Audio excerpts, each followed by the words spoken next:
सुधा आज बहुत ही ज़्यादा गुस्से में थी। वो दोनों बच्चों पे बहुत ही ज़्यादा चिल्ला रही थी।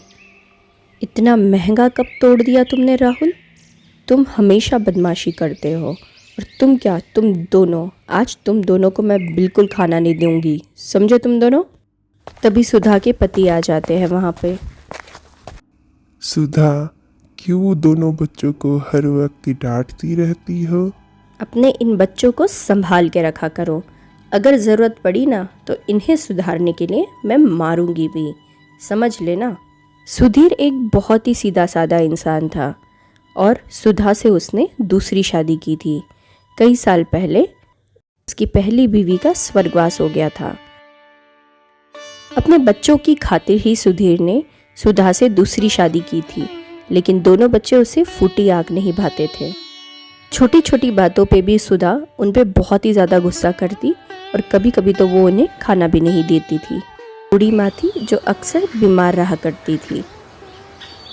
दोनों बच्चे अपनी दादी से बहुत ही ज़्यादा प्यार किया करते थे।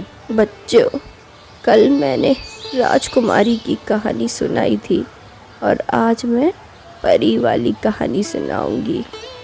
दादी, आप तो ये कहानी हमेशा सुनाती हो, कुछ नई कहानी सुनाइए ना, मज़ा आ जाए।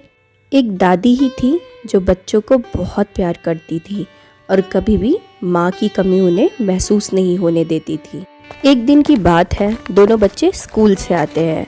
उन्हें बहुत ही तेज भूख लगी होती है तो वो किचन में जाते हैं।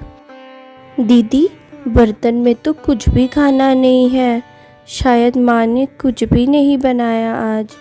राहुल, शायद हो सकता है माँ बाहर गई हो, इसीलिए उन्होंने हमारे लिए खाना नहीं बनाया। तभी सुधा वहाँ आ जाती है। क्या ढूंढने आए हो यहाँ पे? खाना नहीं बनाया है मैंने खाना। कोई नौकर हूँ मैं तुम्हारी जो खाना बनाऊंगी? माँ, आज हमने सुबह से पेट भर के कुछ भी नहीं खाया, बहुत भूख लगी है। तो एक काम क्यों नहीं करते, खाना बनाना सीख लो। खाना बनाओगे तो मेरे लिए भी बना देना, खुद बनाओ और खाओ। दोनों बच्चों के साथ ऐसा कई बार होता था। दोनों बिना कुछ खाए सो जाया करते थे। रात होती है, दोनों बच्चे बहुत ही गहरी नींद में सो रहे होते हैं। तभी उन्हें सपना आता है। वे दोनों देखते हैं कि उनकी माँ वहाँ बैठी हुई है। दोनों बच्चे अपनी माँ के पास आते हैं। आ जाओ मेरे बच्चों, मुझे पता है तुम दोनों भूखे हो ना। माँ, आज हम दोनों को खाना नहीं मिला, मुझे बहुत भूख लगी है। माँ, अक्सर ऐसा होता है जब हम भूखे सो जाते हैं। मैं सब कुछ जानती हूँ बच्चों, इसीलिए मैं यहाँ आई हूँ ताकि मैं तुम्हारी मदद कर सकूँ। माँ, आप हमें कुछ ऐसा दे दीजिए जिससे हम कभी भूखे ना रहे। माँ, बच्चों, आज मैं तुम्हें ऐसा उपहार दूंगी जिससे मेरे बच्चे कभी भी भूखे ना रहेंगे। तभी जादुई रोशनी चमकती है। एक जादुई बर्तन वहां पे आ जाता है। जादुई बर्तन को देख के दोनों बच्चे आश्चर्यचकित हो जाते हैं। बच्चों, ये एक जादुई बर्तन है, इससे तुम जो भी खाना मांगोगे ये तुम्हें देगा। लेकिन याद रहे, अगर किसी ने इससे बुरी नीयत से छुआ तो उसको नुकसान पहुंच जाएगा। इस तरह दोनों बच्चों की नींद खुल जाती है। उनके सामने वही जादुई बर्तन होता है जो सपने में देखा था। राहुल, मैंने एक सपना देखा था जिसमें ऐसा ही बर्तन माँ ने दिया था। दीदी, ऐसा सपना तो मुझे भी आया था। क्या वाकई ये जादुई बर्तन है? चलो इससे कुछ मांगते हैं। जादुई बर्तन, मुझे पुलाव खाना है, जल्दी से ला दो। तभी वहाँ चमत्कार होता है। स्वादिष्ट पुलाव से भरी हुई थाली उनके सामने आ जाती है। दीदी, मुझे तो यकीन ही नहीं होता, इतना स्वादिष्ट पुलाव की थाली। राहुल, माँ ने जो हमें बर्तन दिया था ना सपने में, इसी का चमत्कार है। आज हम भरपेट खाएंगे। ये चमत्कार उनके माँ का आशीर्वाद था। अब तो दोनों बच्चे बहुत ही ज़्यादा खुश रहने लगे थे। जब भी उन्हें भूख लगती वो उस जादुई बर्तन से मांगते और उन्हें मिल जाया करता। लेकिन ये बात सुधा को हजम नहीं हो रही थी।